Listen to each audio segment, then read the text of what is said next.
Hi, this is Mike from Mike's Unboxing Reviews and How To, and on today's video we're going to take another look at a fantastic little program which you may want to put on your USB stick or just to keep on your computer for a second guess for your computer's security levels. Now, if you are concerned with possibly picking up viruses, maybe you're visiting sites that potentially you probably shouldn't do, or maybe you're just someone who's inquisitive and you download various pieces of software to test it on your PC to see if they're actually any good and they come from slightly unknown sources. You just want to have a secondary backup to your antivirus system on your computer just to make sure that everything is all good.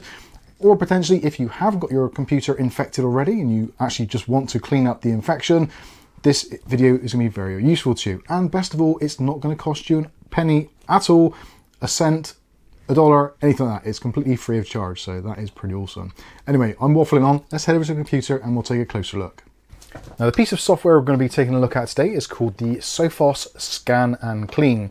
Now, as you can see, it says here, Sophos Scan and Clean is a free, no-install, second opinion scanner that removes zero-day and other advanced malware designed to evade detection by traditional antivirus software. So if you're running something like Windows Defender, or you've just got your own Norton 360 subscription or whatever it is, this can still be used as a second guess. It says here, catches attacks your antivirus misses. So yeah, potentially something's slipped through the back door, unfortunately. And it says there it uses AI to find never before seen attacks. So that potentially can be useful. I know everyone gets a little bit kind of tired of the whole AI thing, but actually in the terms of using heuristics to analyze data and look at programs to see if they are actually viral in nature, this I feel is actually a good use of AI technology. As it says there, this works alongside your existing antivirus. So you don't have to go through the faff of uninstalling your antivirus or changing any settings in Windows. You can just download this for free and kind of be on your way. Either put it onto a USB stick or have it permanently on your computer. The choice is entirely up to you. If you're wondering where you get this from, go to sophos.com/en-us/free tools. I will put links for this in the video description. If you're outside of this region, then it may redirect you, but essentially it's the same thing. If you're wondering who Sophos are, well, they've been in the business for a very, very long time. I must say as well, this video is not sponsored or endorsed by Sophos. This is just something which I've been using myself personally as basically a second or third guess for my virus scanning systems. Now, actually on the Sophos site, there's actually a whole bunch of things. This one's actually tucked away towards the bottom. So if you go to the Sophos site, you've got the free tools. And one of the ones which you probably have seen and heard of before is this one here, Hitman Pro. Now, Hitman Pro was basically the go-to for pretty much most of us technicians back in the day, but Hitman Pro was bought up by Sophos, so that's part of their thing. If you want to get Hitman Pro instead, you can do. It basically does the same thing, but this is basically a paid-for product, so you can use it for 30 days free of charge. After that, you will require a license to continue using it. I think it's about $25, but that certainly is an option should you wish to go down that route. But we don't want to do that. We want to go and use the free version, which is the Sophos Scan and Clean. So let's go ahead and click on download now. Next, we get the options for the 64-bit or the 32-bit, obviously depending on which version of Windows you're running. This will work on systems as old as Windows 7, so if you've got an old Windows 7 32-bit, you can get the 32-bit version. I would suggest for most people, you want to go with the 64-bit version. So click on this. Now, you do have to actually register to some extent, but don't worry, we don't want to give away our credentials, so we're going to be a bit sneaky. So our first name is No, and our last name is Thanks, and we work for No Thanks Limited. Fantastic company, not very good pension scheme. And the email address is going to be no@thanks.com. And we can click on that we accept the terms and then click on submit. Oh, type that wrong. Let's try that again. And there we go, we've been authorized. Awesome stuff. So we can download this straight to our desktop. So click on save and let it download. It's only 12.5 megabytes in size, so tiny little file. It won't take very long at all. So once that's done, we can close down these windows. We don't need these anymore. Okay, so we've got our file downloaded to our Windows desktop. So we're just going to double click on the file and you'll be asked for user account control, as you'd expect, because this needs to have administrator type privileges. So when you're happy, click on yes. And we get this nice little window coming up. So not very much we can do here, not much to change. There are a few things you can go through. So in the settings tab here, you've got the settings, you've also got history and also proxies. So if you need to use a proxy to gain access to your internet, then You can set a proxy. In the settings, you've got the option to automatically upload unknown suspicious files to the scan cloud. If you're somewhat kind of hesitant about that, obviously you can deselect that should you wish to. For me personally, I'm pretty happy. I don't mind uploading that. I can't imagine Sophos are going to be doing much with these suspicious files anyway, so I'm happy with that. Also compressing the files, etc. Using a secure connection, which obviously, yeah, you'd want to use that. Create a restore point before removing any files. I think that is a beneficial thing, so you definitely want to keep that ticked.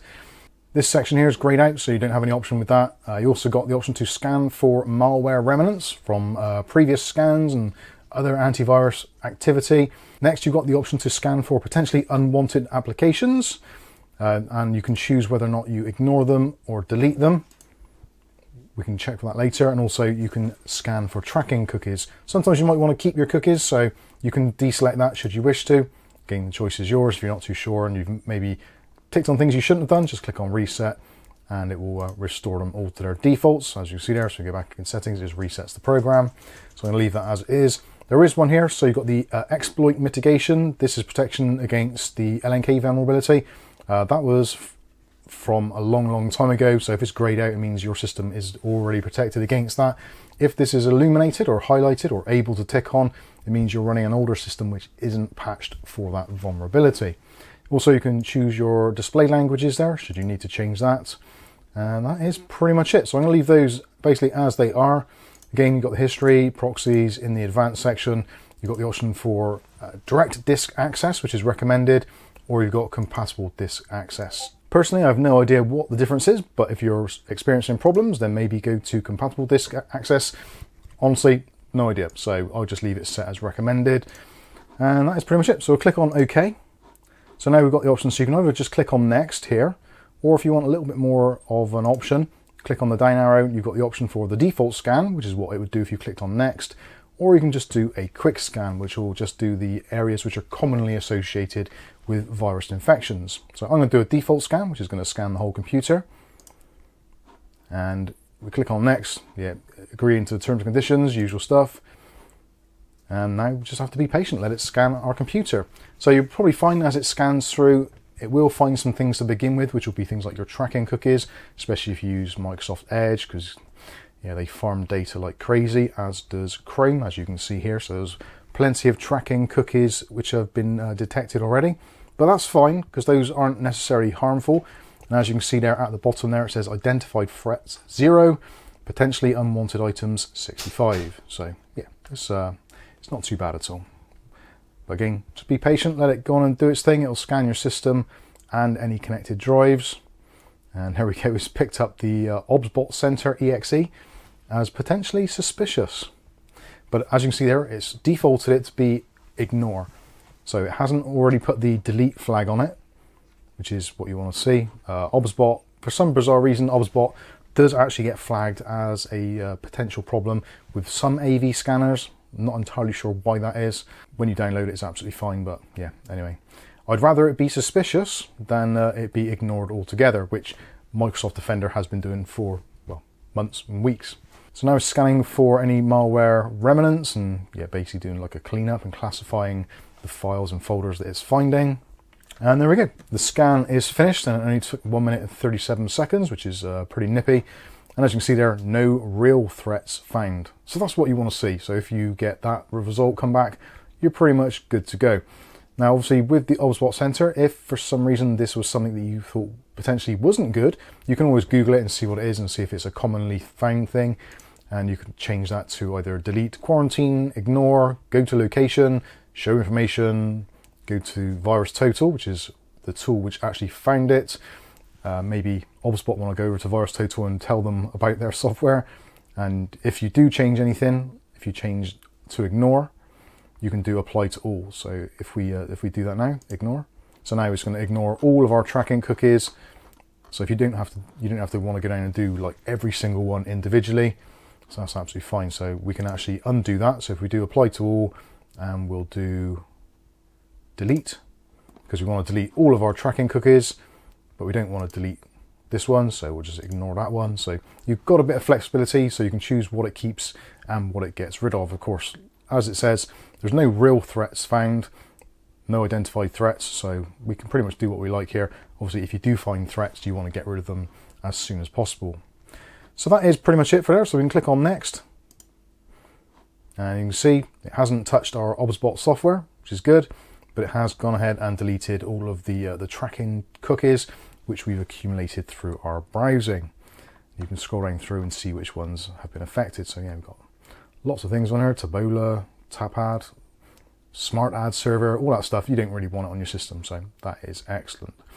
So you can choose now, you can save the log should you wish to, and if you click on next, it'll give you a kind of a results at the end there. So threats detected 69, and yeah, you got all the data there. So when it's done, click on close, and that's it, you're done. Now you don't need to uninstall this. This is an executable program, so if you want to, you can just send it to a USB drive or just keep it on your desktop and just do periodic scans, and it will automatically kind of keep itself updated. So I think that is pretty much it. Hopefully this is going to be another useful tool in the arsenal against malware, rootkits and all that kind of nasty stuff. Hopefully you'll find it beneficial. So there you go. I know that the whole world of malware and antiviruses and rootkits isn't the most sexy thing on the planet, but certainly it is one of those things that does keep a lot of us awake at night worrying, is our system fully protected? Are we doing enough? Are our files safe? And like with anything, I think the more the merrier. There's plenty of other pieces of software out there which will do very similar jobs, but I do find this one to be pretty decent and also a very lightweight package, and being the fact that it's fully portable means you can put it onto a USB drive. So if you've got a system which is basically completely borked, you can run it in safe mode from exe, and yeah, you're pretty much good to go. Anyway, I've waffled on for way too long. Hopefully you've enjoyed the video. If you have, smash the like button. If you want to see more content like this on a daily basis, maybe consider hitting subscribe and the chime notification. That way you'll be notified of future video releases. But for now, I've been Mike. This is Mike's Unboxing Reviews and How To, and hopefully we'll catch you in the very next video. Thanks for watching.